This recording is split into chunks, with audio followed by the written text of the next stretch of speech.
tetapkan hidupku dalam tangan-Mu, dalam rencana-Mu Tuhan. Rencana indah telah Kau siapkan bagi masa depanku yang penuh harapan.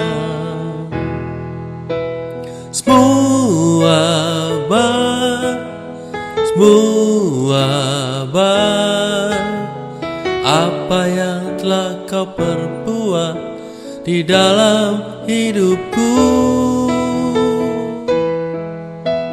Semua baik, sungguh teramat baik. Kau jadikan hidupku berarti.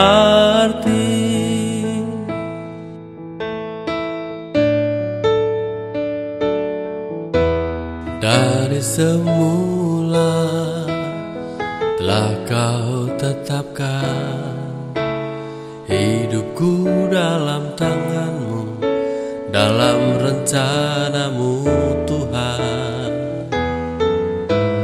Rencana indah telah Kau siapkan bagi masa depanku yang penuh harapan. Semua baik apa yang telah Kau perbuat di dalam hidupku. Semua baik, sungguh teramat baik. Kau jadikan hidupku berarti. Semua baik apa yang telah Kau perbuat di dalam hidupku. Semua baik, sungguh teramat baik. Kau jadikan hidupku berarti. Kau jadikan hidupku berarti. Kau jadikan hidupku berarti.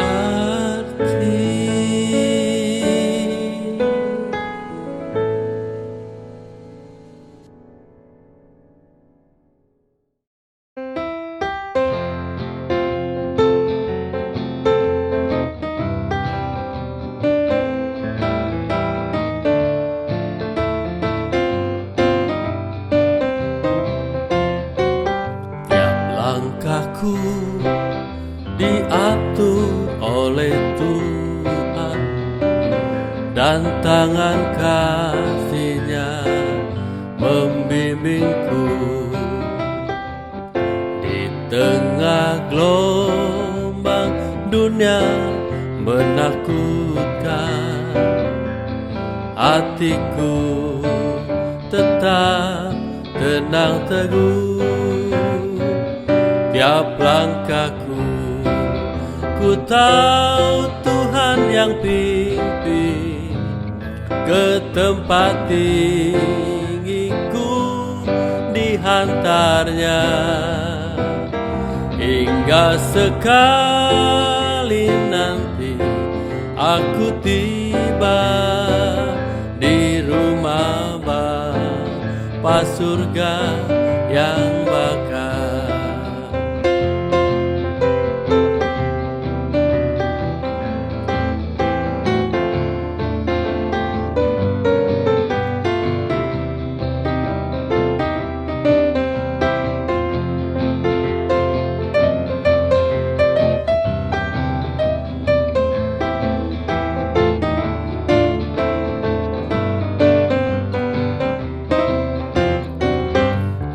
Langkahku diatur oleh Tuhan, dan tangan kasih-Nya membimbingku di tengah gelombang dunia menakutkan.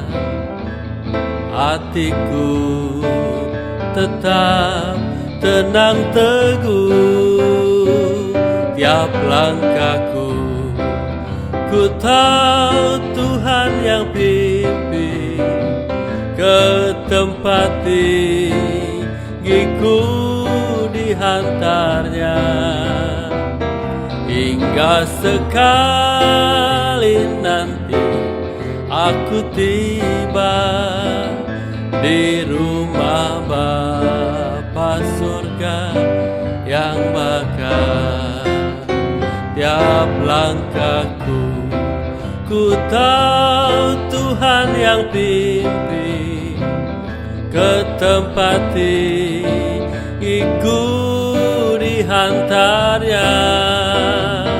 Hingga sekali nanti aku tiba di rumah Bapa surga yang bakal. Di rumah Bapa surga yang bakal. Di rumah Bapa surga yang bakal.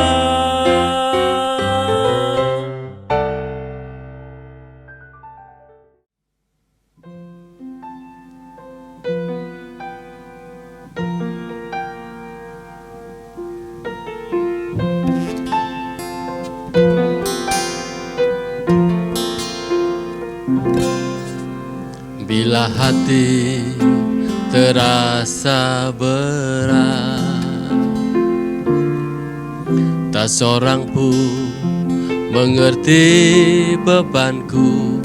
Ku tanya Yesus, apa yang harus ku buat? Dia berfirman, mari datanglah. Dia selalu pedulikan aku. Ku datang Yesus, Dia pikul segala bebanku. Sujud di altarnya, ku bawa hidupku. Ku terima anugerahnya, Dia ampuniku dan bebaskanku. Dia ubah hidupku, barui hatiku. Sesuatu terjadi saat datang di altarnya.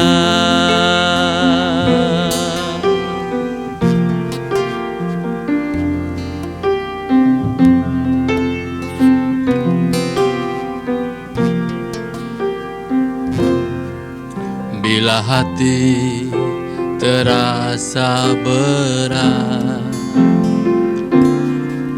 tak seorang pun mengerti bebanku. Ku tanya Yesus, apa yang harus ku buat?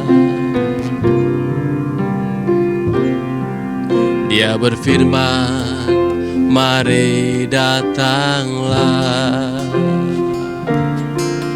Dia selalu pedulikan aku. Ku datang Yesus, Dia pikul segala bebanku. Sujud di altarnya, ku bawa hidupku, ku terima anugerahnya. Dia ampuniku dan bebaskanku. Dia ubah hidupku, barui hatiku. Sesuatu terjadi saat datang di altarnya. Sujud di altarnya, ku bawa hidupku, ku terima anugerahnya. Dia ampuniku dan bebaskanku. Dia ubah hidupku,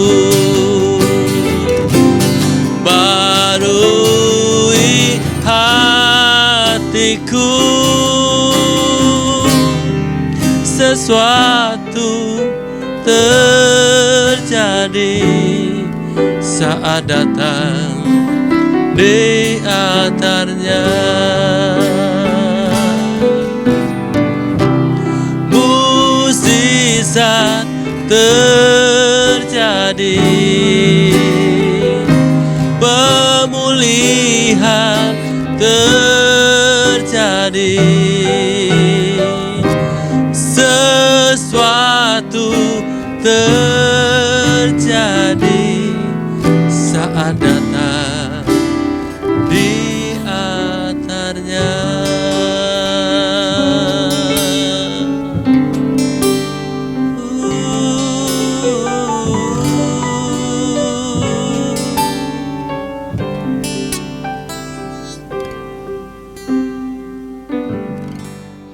Shalom, Jemaat GBI Kedamaian yang saya kasihi di dalam Kristus. Jumpa lagi bersama dengan saya, Pendeta Binsar Sihite, dan bersyukur kali ini dalam situasi yang berbeda. Saudara memasuki new normal, ya, tempat pun new, saudara. Tempat pun berbeda. Ini satu anugerah yang luar biasa, di mana Regi dan Marin boleh mengizinkan hamba-hamba Tuhan untuk take di dalam khotbah untuk rekaman setiap minggu.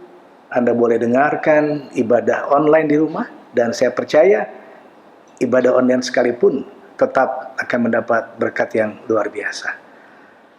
Saudara yang dikasihi Tuhan, dalam memasuki new normal, di mana pemerintah sudah menyetujui pelonggaran dan new normal, justru malah semakin marak orang yang terinfeksi virus corona.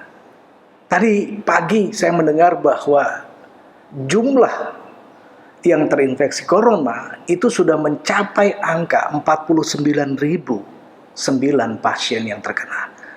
Dan angka ini akan terus bertambah, saudara. Satu yang membuat saya khawatir dan cemas, dan Bapak Ibu juga pasti cemas. Kenapa ketika memasuki new normal atau kehidupan yang baru, cara hidup yang baru, justru malah semakin parah, justru malah semakin bertambah pasien. Saya jadi ingat, begitu banyak orang Kristen yang sudah mengaku percaya, tetapi cara hidup mereka tidak ada perubahan. Itu sebabnya di dalam new normal, pada hari ini saya juga punya pemikiran bagaimana kehidupan yang baru bagi orang yang percaya.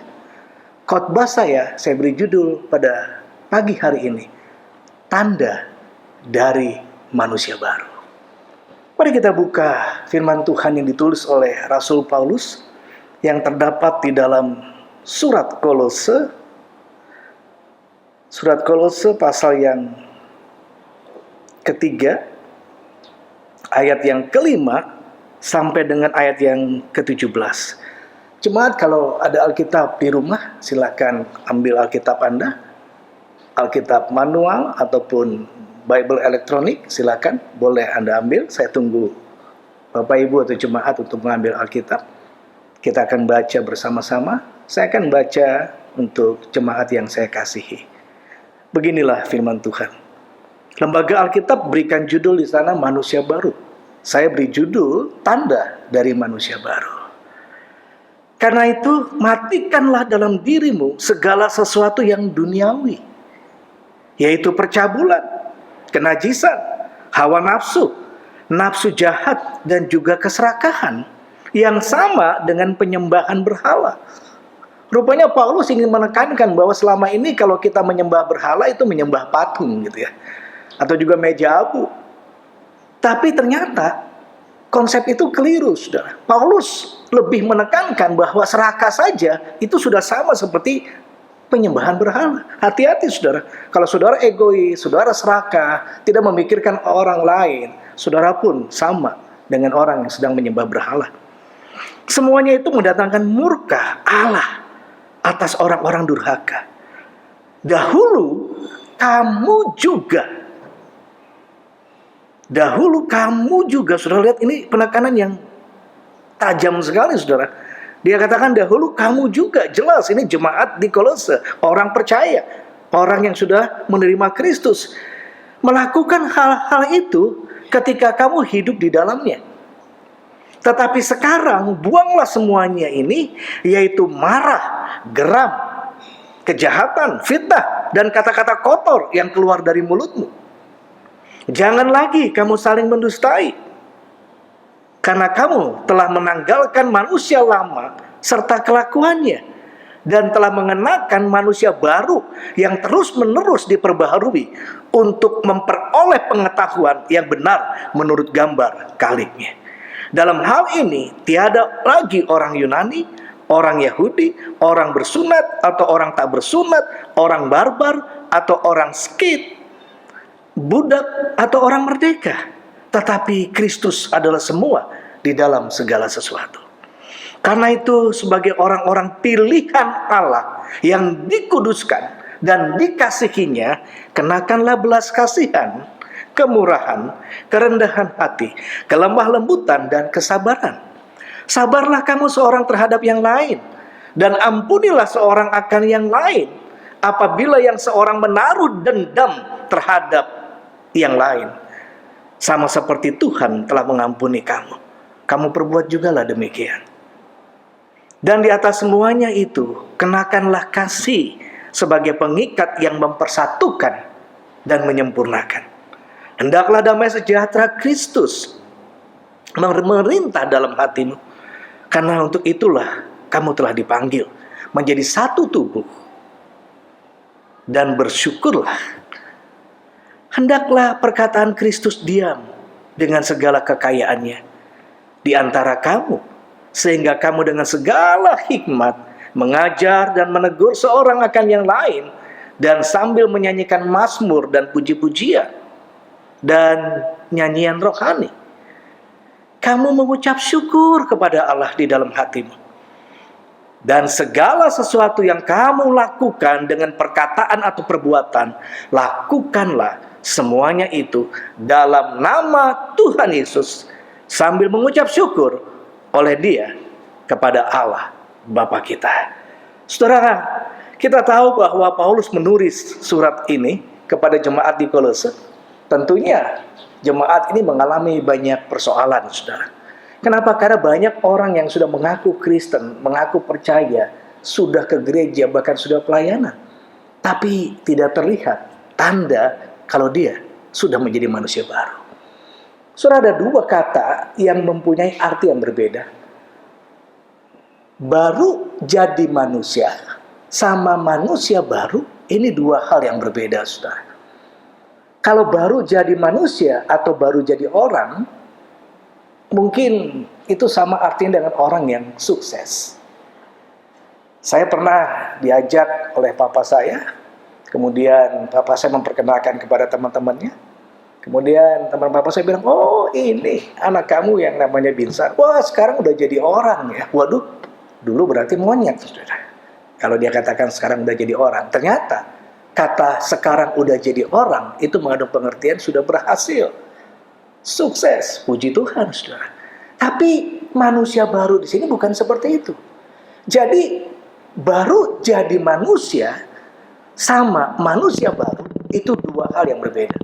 Makanya banyak orang Kristen yang sudah lahir baru tapi tidak punya tanda kalau dia sudah manusia baru. Sama halnya pemerintah sudah memberikan instruksi atau juga menyatakan kepada seluruh rakyat Indonesia bahwa kita sekarang sudah masuk dengan new normal. Dan new normal itu ditandai dengan apa? Kemanapun kita pergi, wajib pakai masker. Kalau Anda belanja, pergi kemanapun juga, ke restoran atau juga ke toko-toko, Anda diwajibkan pakai masker. Bahkan Anda harus mengendarai mobil pun wajib pakai masker. Kenapa? Karena new normal, kehidupan yang baru. Sering-sering cuci tangan, jaga jarak, paling tidak 1 meter. Inilah kehidupan yang baru. Menjauhi kerumunan, tidak ada lagi yang namanya kumpul-kumpul. Inilah new normal. Jadi kehidupan yang baru ditandai dengan sesuatu yang baru. Sama halnya kalau kerohanian kita mau bertumbuh sebagai orang yang sudah percaya, tanda dari orang yang percaya, tanda dari manusia baru itu harus terlihat. Dalam surat Kolose jelas dikatakan di sana bahwa kalau kita sudah menjadi manusia baru, ada tandanya. Tanda yang pertama di sana saya mencatat harus ada buah dari pertobatan. Saudara, saya percaya bicara buah ini bicara hasil, saudara. Bicara buah ini bicara sesuatu yang menyenangkan. Bicara buah ini bicara sesuatu yang enak dilihat. Bicara buah ini bicara sesuatu yang enak dipandang, enak dinikmati. Nah, ini bicara masalah buah pertobatan, saudara. Di gereja, Ibu Gembala nanam berbagai macam pohon. Ada pohon lengkeng, ya saudara. Ada pohon yang menghasilkan banyak buah sekali, sudah kedongdong, ya. Buah mangga. Saya pernah suatu kali Ibu Gembala kasih buah lengkeng, saudara. Dari hasil apa yang ditanam. Dan ternyata senang sekali Ibu Gembala nawarin saya buah lengkeng, kemudian saya makan, manis sekali. Jadi sangat puas sekali kalau apa yang kita tanam kemudian berbuah dan dinikmati. Ini sangat puas sekali. Jadi kalau kita sudah menjadi orang yang sudah percaya, maka kita harus menunjukkan buah pertobatan. Buah pertobatan itu seperti apa, saudara? Di dalam Alkitab ada 3 contoh yang memang benar-benar orang yang sudah percaya kepada Kristus menunjukkan akan buah dari pertobatannya. Kita lihat Zakheus. Zakheus menunjukkan buah pertobatannya ketika dia berjumpa dengan Kristus. Perjumpaan dengan Kristus membuat hidup Zakheus berubah dan menunjukkan buah pertobatan. Apa buktinya? Ketika dia berjumpa dengan Kristus, lalu Zakheus mengajak Yesus makan. Dan di meja makan, setelah selesai makan, Zakheus naik ke meja. Ini bukan kurang ajar, saudara. Tapi dia mau memproklamirkan bahwa sikap dia sudah berubah. Apa yang dia katakan di atas meja? Dia katakan begini. Saat ini, sekarang, separuh hartaku, aku akan berikan kepada orang-orang miskin. Dan bukti yang kedua, pertobatan dia. Sekiranya ada orang yang aku peras, maka aku akan kembalikan 4 kali lipat. Kenapa harus 4 kali lipat? Kenapa enggak 2 kali lipat? Menurut hukum atau undang-undang Yahudi, kalau orang itu benar-benar sudah berubah, sudah bertobat, maka dibuktikan dia harus berani mengganti 4 kali lipat. Dan Zakheus menggenapi hukum itu. Ini membuktikan bahwa dia benar-benar sudah bertobat. Buah pertobatannya ada. Tidak lagi memeras uang rakyat. Bahkan dia menjadi orang yang dermawan sekali, yang sosial, yang sangat mempedulikan orang-orang rendahan atau orang-orang yang tidak mampu. Lihat perempuan Samaria. Ketika Yesus habis pelayanan, dia jalan kaki, kemudian siang hari, tengah hari bolong, Yesus haus, dia duduk di sumur. Kemudian ada seorang perempuan yang ngambil air. Saudara tahu kenapa perempuan Samaria ini ngambil air kok siang hari? Kenapa nggak pagi, kenapa nggak sore? Bukankah wanita takut kalau ada sinar matahari? Takut make-up-nya luntur, saudara. Tapi si perempuan ini enggak, saudara. Justru kenapa? Dia siang-siang ngambil air. Hal yang tidak biasa dilakukan oleh orang-orang atau perempuan-perempuan khususnya Yahudi untuk mencari air di siang hari. Karena perempuan ini takut kalau berjumpa dengan perempuan lain, dia pasti akan dibully. Dia pasti akan diomongin. Pasti dia pun akan dijelek-jelekin. Bahkan dimarah-marahin, dihina-hina. Nah, untuk menghindari itu, perempuan itu datang siang hari dan berjumpa dengan Kristus. Anda tahu dalam percakapan di sana, perempuan itu mengalami perubahan yang luar biasa. Ketika Yesus tawarkan, aku akan berikan kepada kamu air kehidupan. Air yang hidup. Perempuan itu bilang, bagaimana mungkin kamu bisa ngambil air di sumur nenek moyang kami ini? Kamu gak punya timba. Yesus bilang, air yang aku berikan tidak seperti air yang engkau akan ambil di sumur ini. Lalu perempuan itu mengatakan, kalau gitu berikan kepada aku, supaya aku tidak usah lagi siang-siang ambil air. Lalu Yesus mengatakan kepada perempuan itu, kalau gitu panggil juga suamimu. Dan apa yang terjadi di sana? Perempuan itu mengaku kalau dia, suaminya ada 5, saudara. Bayangin. Lebih dari 1. Bahkan Yesus mengatakan, betul, yang sekarang aja ini bukan suamimu, padahal suamimu sudah 5. Langsung perempuan itu mengatakan, Tuhan, jelas bagiku sekarang bahwa engkau adalah nabi yang diutus Tuhan. Engkau adalah Mesias yang dijanjikan oleh Tuhan. Perjumpaan dengan Kristus membawa perubahan bagi seorang perempuan Samaria. Lihat Paulus. Sebelum namanya diganti menjadi Paulus, dia adalah Saulus, saudara. Seorang penganiaya orang-orang Kristen yang mau pergi ke gereja, atau juga rasul-rasul yang mau memberitakan kabar baik. Saulus setuju Stefanus dihukum mati. Kita lihat di sana. Dia setuju sekali. Bahkan dia mendapat surat dari Mahkamah Agama untuk menghabisi orang-orang Kristen. Dia punya surat, punya legitimasi. Tapi ketika dalam perjalanan, di tengah-tengah jalan Damaskus atau di Damsyik, Yesus berjumpa dengan Paulus. Dan apa yang terjadi di sana? Titik balik Saulus ketika berjumpa dengan Kristus, hidupnya diubahkan. Dari seorang penganiaya menjadi seorang rasul yang dipakai Tuhan luar biasa. Bayangkan perjumpaan Kristus membuat Paulus dipakai Tuhan luar biasa. Di dalam kanon perjanjian baru, saudara, separuh kanon perjanjian baru itu ditulis oleh Rasul Paulus. Jumlah surat yang ditulis oleh Rasul Paulus ada 13 surat. Itu membuktikan bahwa Tuhan memakai Paulus menjadi alat yang luar biasa.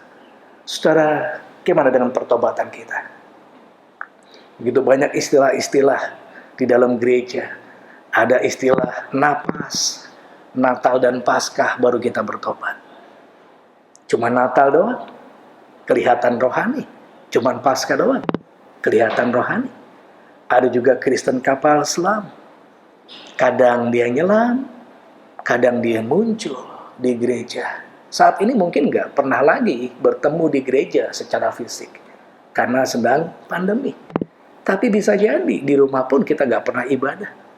Di rumah pun kita hanya senang-senang nonton acara yang disukai, mengabaikan akan ibadah di rumah.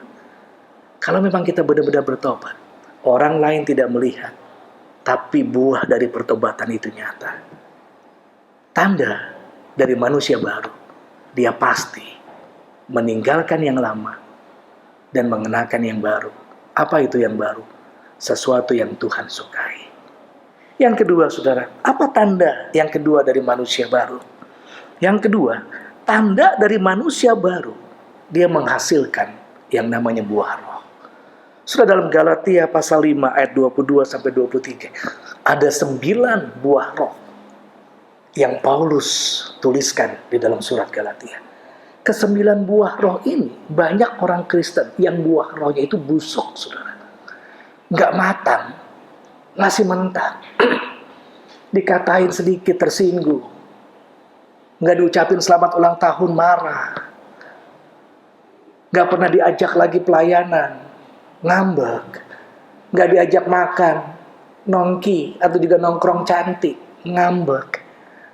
Jadi begitu banyak orang Kristen, buah rohnya itu nggak nampak, saudara. Buah rohnya itu busuk. Buah rohnya itu nggak bisa dirasakan. Buah rohnya itu nggak terlihat. Sayang, Kristen, tapi nggak ada buah roh. Kristen si Kristen, tapi kasihnya nggak ada. Kristen si Kristen, tapi nggak sabaran. Kristen si Kristen, emosinya luar biasa. Saudara, berita di Semarang, ternyata dengan suasana pandemi atau juga karantina atau lockdown, tingkat perceraian itu ada 3 kali lipat, saudara. Meningkat, saudara. Itu di Semarang, saudara. Dan kita tahu kenapa hal itu bisa terjadi, saudara. Karena ternyata buah rohnya itu nggak nampak, saudara. Jadi tanda kalau dia sudah menjadi manusia baru, tanda kalau dia sudah lahir baru, itu buah rohnya nggak akan terlihat. Pada buah itu ada kasih, sukacita, damai sejahtera, kesabaran, penguasaan diri. Itu ada 9, saudara. Nah 9-9-nya itu nggak nampak, saudara. Busuk semuanya. Kenapa bisa busuk semuanya? Karena pada waktu diproses dia nggak tahan. Pada waktu di rumah, lockdown, karantina, dia nggak tahan. Dia berantem terus, bertengkar terus. 24 jam bersama dengan istri disuruh marah. Disuruh kerja nggak mau, maunya nonton, maunya makan, tidur, makan, tidur, makan, tidur. Dia marah, berantem. Nah, Tuhan katakan, buah roh adalah orang yang sudah punya Roh Kudus. Jadi kalau Roh Kudus ada di hati kita, maka buahnya itu pun pasti buah roh. Pohonnya belimbing, buahnya nggak mungkin rambutan. Pohonnya mangga, buahnya nggak mungkin anggur. Pohonnya mangga, buahnya mangga. Pohonnya rambutan, buahnya rambutan. Jadi kalau Tuhan katakan kamu punya Roh Kudus, aku berikan kepadamu Roh Kudus, maka buahnya pun pasti buah roh. Dan Yesus sering mengatakan dalam Injil-Injil, dia katakan begini, saudara. Mana orang Kristen, mana bukan Kristen. Mana orang percaya, mana bukan percaya. Tidak bisa dilihat dari potongan rambut, tidak bisa dilihat dari cara berpakaian. Tapi orang Kristen dan bukan Kristen bisa dilihat dari buahnya. Dari buahnya lah kau dikenalnya. Kalau pohonnya Roh Kudus, maka buahnya pun pasti buah roh. Saudara, kenapa Yesus mau cari buah ara di saat bukan musim buah ara? Sampai pohon itu pun akhirnya Tuhan kutuk. Karena Tuhan gak mau orang Kristen tergantung situasi baru bisa menunjukkan buahnya. Tidak ada musim buah sekalipun, tetap harus berbuah. Itu yang Tuhan mau. Tidak tergantung situasi, lagi enak atau juga lagi bete, lagi mood atau enggak mood, Tuhan mau Anda tetap berbuah. Itu yang dimaksud dengan kenapa Tuhan mengutuk pohon ara padahal bukan waktu musim buah ara. Karena Tuhan enggak mau kita tergantung dari keadaan. Kapanpun, dimanapun, tunjukkan buah roh. Dan buah roh itu bisa matang oleh karena ada proses. Saya percaya dalam situasi lockdown, karantina mandiri di rumah, ini juga adalah proses bagaimana kita bisa menghargai istri kita, suami kita, anak-anak kita. Anak-anak menghargai orang tua menghargai anak-anak. 24 jam kita ketemu di rumah. Itu terus, lu lagi 4L, lu lagi. Pasti bosan, pasti ada gesekan. Tetapi itulah proses hidup. Supaya kita pun memberikan tanda bahwa orang yang sudah percaya kepada Kristus, manusia baru yang sudah lahir baru, punya tanda, yaitu buah roh. Kasih, sabar, sukacita, murah hati, ditutup dengan penguasaan diri. Mari kita bisa menguasai diri satu dengan yang lain. Ketika di jalan, ketika di rumah, dimanapun Anda bertemu dengan orang lain yang saat ini mungkin benar-benar new normal, tetap sabar. Antrinya lama mungkin. Antrinya lama mungkin mau bayar sesuatu. Sabarlah. Karena kita percaya, tanda dari orang percaya menunjukkan akan buah roh. Yang ketiga, saudara, tanda manusia baru yang ketiga. Yang pertama tadi, ada buah pertobatan. Yang kedua tadi, ada buah roh. Dan yang ketiga, tanda dari manusia baru adalah suka menginjili orang lain. Suka memberitakan tentang Kristus. Atau suka memberitakan Injil. Saudara, ketika Yesus naik ke surga, Tuhan memberikan amanat kepada murid-muridnya. Dalam Matius 28 kita tahu ada amanat agung. Kisah Rasul 1 ketika Yesus naik ke surga, langsung dia berikan kuasa, yaitu Roh Kudus. Dan Roh Kudus itu memberikan kuasa kepada kita supaya kita menjadi saksi. Kita diberikan kuasa. Kuasa apa? Untuk memberitakan Injil. Kita diberikan kunci kerajaan surga. Tuhan tidak hanya memberikan kunci kerajaan surga kepada Petrus, tapi Tuhan juga memberikan kerajaan surga kepada Anda dan saya. Apa kunci kerajaan surga itu? Yohanes 3 ayat 16 jelas sekali. Karena begitu besar kasih Allah akan dunia ini, sehingga Ia telah mengaruniakan anak yang tunggal, supaya setiap orang yang percaya kepadanya tidak binasa, melainkan beroleh hidup yang kekal. Roma 6 ayat 23. Upah dosa adalah maut, tetapi karunia Allah ialah hidup yang kekal dalam Kristus Yesus. Begitu banyak kabar baik. Begitu banyak orang-orang yang butuh kabar baik saat ini. Saudara lihat setiap hari juru bicara pemerintah Ahmad Yuryanto selalu mengumumkan COVID-19 yang terinfeksi terus naik, kabarnya menakutkan, kabar buruk. Ini saatnya beritakan kabar baik. Gadget kita, handphone kita, berikan kekuatan, kabar baik. COVID-19 boleh meningkat, tetapi Kristus punya otoritas untuk menghalau kita. Anda dan saya dihalau. Tangan kasih kuasa Tuhan sanggup untuk menangkal COVID-19. Percayalah, kalau kita memberitakan kabar baik, melakukan satu kebaikan, maka Tuhan pun akan selalu memperkenankan dirinya, hidupnya untuk Anda dan saya. Apapun yang ada dalam hidup saudara, pergumulan, persoalan, Tuhan pasti akan tolong kita. Saudara, saya nonton Kick Andy, saudara. Dan di dalam dialog Kick Andy di sana dia katakan begini, jangan pernah lelah untuk melakukan kebaikan. Apalagi di saat pandemi seperti ini. 3 bulan, 4 bulan, banyak orang-orang yang tidak punya pemasukan. Orang yang bekerja pun dirumahkan. Bahkan tidak sedikit juga yang harus dipotong gajinya 50%. Ini pemasukan yang sangat sedikit. 100% aja kita pas-pasan. Apalagi dipotong 50%. Banyak orang yang butuh pertolongan kita. Kick Andy langsung mengatakan, jangan pernah lelah berbuat baik kepada orang lain. Karena ketika kita melakukan kebaikan kepada orang lain, orang itu bisa tersenyum. Ketika dia tersenyum, dia pun akan mengatakan sesuatu. Kalau boleh, Bapak ini siapa? Anda siapa sesungguhnya? Ceritakanlah saat itu bahwa Kristuslah yang mengajari kita untuk mengasihi orang lain tanpa pamrih. Sebab kasih mengalahkan segalanya. Kasih bisa membuat orang lain menangis terharu karena kebaikan kita. Saudara, saya percaya bahwa kita semua sudah lahir baru. Saya tidak bertanya lagi, berapa lama Anda menjadi manusia baru? Berapa kali Anda sudah benar-benar melayani Tuhan? Berapa tahun Anda berada di GBI Kedamaian? Saya tidak bertanya itu.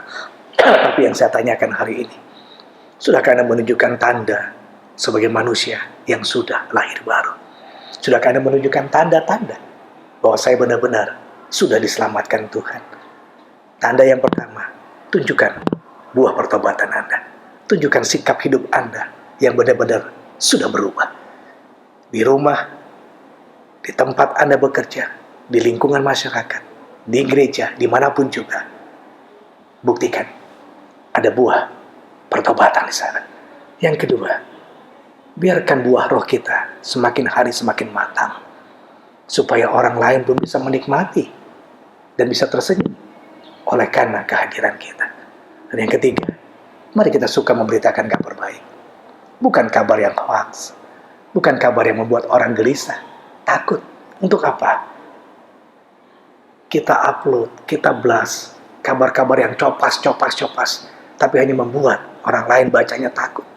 Lebih bagus beritakan kabar baik, kekuatan, karena Kristuslah sumber kekuatan kita. Tuhan Yesus memberkati jemaat sekalian. Jemaat yang saya kasih dalam Kristus, mari kita ambil waktu saat teduh, mempersiapkan hati kita untuk memasuki perjamuan kudus. Bapak, Ibu, Saudara yang di rumah, ambil waktu teduh, siapkan hati kita untuk menerima perjamuan suci-Nya. Terima kasih.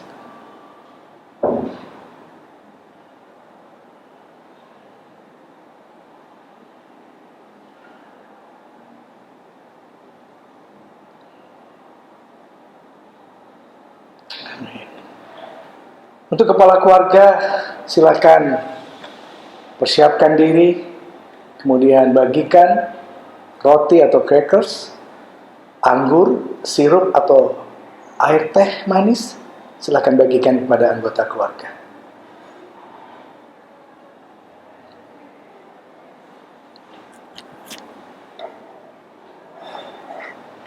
Kalau sudah jemaat yang di rumah, saya jemput untuk bangkit berdiri. Mari angkat roti di tangan kanan kita sebagai bukti penghormatan kita kepada Allah.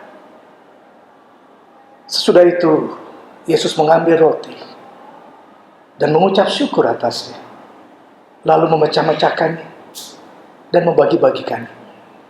Dan Ia berkata, "Inilah tubuhku yang diserahkan bagi kamu. Perbuatlah ini menjadi peringatan akan aku." Saudara, apakah kau percaya bahwa roti di tangan kita merupakan persekutuan dengan tubuh Kristus? Amin. Mari kita makan.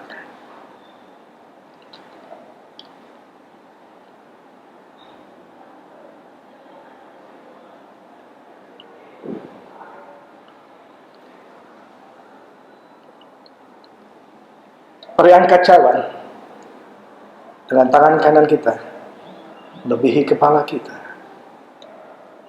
Sesudah makan, Ia mengambil cawan lalu mengucap syukur atas cawan ini. "Inilah darahku yang diserahkan bagi kamu untuk menyucikan segala dosa-dosa. Perbuatlah ini menjadi peringatan akan aku." Jemaat yang saya kasihi, apakah Anda percaya bahwa anggur di tangan kanan kita merupakan persekutuan dengan darah Kristus? Amin. Mari kita minum dalam nama Tuhan Yesus.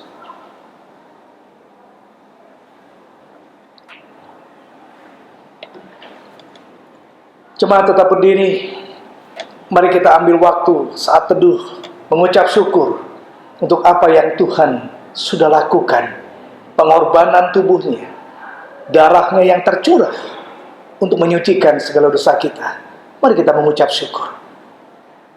Keluarkan suara kita masing-masing. Bersyukurlah kepada Tuhan atas apa yang Dia perbuat dalam hidup kita. Terima kasih Tuhan. Thank you Lord Jesus.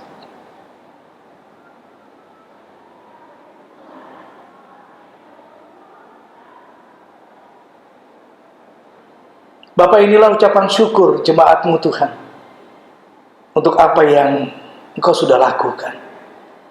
Terima kasih kami masih tetap bisa ibadah di rumah kami masing-masing. Ini merupakan anugerah yang besar, bahkan terbesar Kau berikan kepada kami. Kalau kami dalam keadaan sehat, semua itu karena kebaikan Tuhan. Semua itu karena pemeliharaan Tuhan. Terlebih lagi kami bisa beribadah mendengarkan firman Tuhan dan satu meja dengan Tuhan di dalam perjamuan kudus. Tuhan, terima kasih buat pengorbananmu yang begitu besar. Tubuh dan darahmu Engkau korbankan untuk kami orang berdosa, supaya kami pun diselamatkan, disucikan, dan mendapat anugerah keselamatan. Terima kasih buat iman yang Tuhan karuniakan kepada kami, pribadi lepas pribadi. Karena iman di dalam Kristus, kami layak menjadi anak-anak-Mu, dan kami layak menerima keselamatan. Bahkan kami pun dilayakkan menjadi ahli-ahli waris kerajaan surga. Terima kasih Bapa. Pagi ini kami terus berdoa Tuhan untuk jemaat-Mu GBI Kedamaian. Tuhan berkatilah setiap jemaat-Mu Tuhan yang punya usaha. Baik itu usaha kafe, usaha bakery, usaha jualan toko-toko yang mereka punya. Tuhan terus berkati usaha mereka. Walaupun di masa pandemi seperti ini, bahkan new normal seperti ini, kami yakin inilah saatnya Tuhan akan nyatakan berkat-Mu, kuasa-Mu buat usaha dari jemaat-Mu Tuhan, supaya semakin maju. Kami percaya Tuhan terus memberkati dan terus memberkati. Baik usaha catering mereka juga Tuhan berkati. Apapun yang mereka rintis, apapun yang mereka lakukan, kami percaya berkat Allah selalu ada buat jemaat-Mu. Bapak, kesempatan pagi ini kami teringat juga untuk Ibu Wahyudi, Om Bawang, Mamanya Lihu yang masih terbaring ataupun di kursi roda. Tuhan, sapalah mereka. Berikan sukacita, berikan kesembuhan, berikan damai sejahtera. Berkati juga keluarga mereka yang memelihara, yang merawat. Berikan kesehatan. Terus berikan sukacita, bahkan pengharapan, agar mereka pun Tuhan berikan kesembuhan. Kami percaya Tuhan akan memberikan yang terbaik untuk setiap jemaat Tuhan yang terus mengasihi Tuhan, bahkan yang terus berharap, yang terus memohon kepada Tuhan. Terima kasih Bapa. Kami juga terus sehati berdoa untuk Ibu Gembala yang kami kasihi, Ibu Stella dan keluarga besarnya. Tuhan berkati. Kami percayakan keluarga ini ke dalam tangan kasih-Mu, biar berkat Allah terus ada atas mereka. Memberkati juga seluruh pengurus, wakil gembala, para hamba Tuhan yang melayani GBI Kedamaian. Tuhan berkati. Berikan kami kesehatan di masa pandemi saat ini yang kami dengar dan kami lihat, kami tonton di televisi. Begitu banyak orang yang terinfeksi Tuhan. Bapa, halaulah kami, lindungi kami. Jauhkan dari kami penularan COVID-19. Biar tangan kasih kuasa Tuhan yang terus menjaga dan melindungi kami. Keluarga kami, Tuhan terus menjaga, memberkati. Anak-anak kami di dalam studi mereka, walaupun mereka tetap di rumah online, belajar mereka, berikan kekuatan ekstra supaya mereka pun tetap bisa belajar dengan baik. Terima kasih Bapa untuk jemaat-Mu yang setia, baik di dalam memberikan perpuluhan maupun persembahan melalui transfer ataupun virtual. Tuhan berkati tangan-tangan, berkati jemaat-Mu yang terus setia untuk memberikan perpuluhan ataupun persembahan kasih. Kiranya berkat Allah yang terus tercurah atas keluarga mereka masing-masing. Terima kasih Bapa. Kami juga terus sehati berdoa untuk bangsa Indonesia yang kami kasihi. Tuhan berkatilah Bapak Presiden dan Wakil Presiden, seluruh menteri dan jajarannya, serta kepala-kepala daerah dimanapun mereka memimpin daerah mereka masing-masing. Berikan kekuatan kepada mereka yang terus bahu-membahu untuk memutuskan rantai penularan COVID-19 ini. Biar apa yang mereka lakukan tidak sia-sia. Ada keberhasilan, ada kesuksesan, dan Tuhan campur tangan. Kalau boleh, biarlah kiranya berlalu virus corona ini Tuhan. Dari negeri kami, bahkan dari muka bumi ini. Tuhan yang berotoritas, Tuhan yang punya kendali, Tuhan yang punya kuasa. Kami percayakan semuanya kepada-Mu Tuhan. Memberkati juga tim medis dan para dokter, TNI, Polri yang menjadi garda terdepan untuk virus corona ini. Tuhan berikan mereka kekuatan, imun mereka supaya kuat, sehingga mereka tidak tertular. Biarlah mereka tetap sehat ya Tuhan. Kami serahkan mereka ke dalam tangan kasih-Mu. Memberkati juga lingkungan di mana kami berada, baik di rumah kami masing-masing, ataupun gereja kami, lingkungan di mana kami berjemaat, kami bergereja. Tuhan berkati. Biar berkat Allah dicurahkan, baik atas rumah tangga kami, keluarga kami, bahkan lingkungan di mana kami berada. Akhirnya kami menyerahkan segenap hidup kami ke dalam tangan kasih-Mu. Bahkan apapun yang kami akan kerjakan besok, kami yang bekerja, kami yang jualan, kami yang berusaha, ataupun apa saja yang kami kerjakan di kantor kami, di perusahaan kami, di toko kami, di kafe kami, Tuhan terus dan tetap memberkati lebih lagi. Anak-anak kami dijagai, diberikan kesehatan, diberikan kekuatan. Terpujilah nama-Mu Bapa yang baik. Kami percayakan hari ini, pagi ini, Tuhan pun akan menurunkan berkat-Mu atas kami semua. Bapak Ibu jemaat, mari kita angkat kedua tangan kita. Arahkan hati kita untuk menerima berkat yang dari Tuhan. Tuhan menyinari engkau dengan wajah-Nya. Tuhan menghadapkan wajah-Nya dan memberi engkau damai sejahtera. Diberkatilah rumah tanggamu, keluargamu satu persatu. Diberkatilah anak-anakmu dalam studi mereka. Diberkatilah buah kandunganmu. Diberkatilah tempat di mana engkau bekerja. Diberkatilah hubunganmu satu dengan yang lain. Apapun yang kau perbuat lewat tanganmu, Tuhan akan jadikan berhasil. Kebajikan dan kemurahan selalu mengikuti engkau seumur hidupmu, sehingga engkau akan menjadi kesenangan bagi orang lain. Dan berkat-berkat Allah terus dicurahkan atas jemaat sekalian dimanapun kau berada. Berkat yang dari Allah Bapa, cinta kasih dari Tuhan kita Yesus Kristus, pimpinan persekutuan, kekuatan dari Allah Roh Kudus menyertai kita sekalian. Mulai dari detik ini hingga Tuhan Yesus datang yang kedua kali. Di dalam nama Tuhan Yesus Kristus, Bapak Ibu Saudara, jemaat GBI Kedamaian yang sudah diberkati Tuhan, mari katakan amin. Selamat hari Minggu, Tuhan Yesus memberkati. Tetap di rumah, jaga kesehatan, dan stay safe. Shalom.